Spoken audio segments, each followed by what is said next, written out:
4 चमचे ऑलरेडी मीठ दोन घातला आणि 2 घालता दुधीचो किस.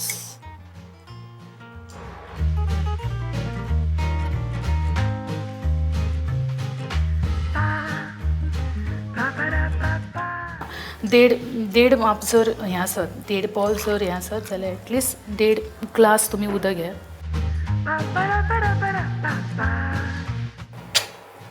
तुमकां अंदाज येता की हे शिजल्या न्हू दुधी, हां तो एड करपाचो. आतां कळ्ळें की शिजलां म्हणून जाल्यार सयेचें दूद आसा हो सगळो आमी तितून घालतली.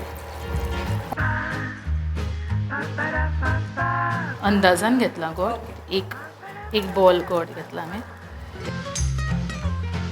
अंदाजान मीठ घालपाचें कारण गोड शेवटी हें वेलचीचो पावडर घालता तो अशें घालपाचें. मागीर दळोवपाची गरज ना. ही रेडी जाल्या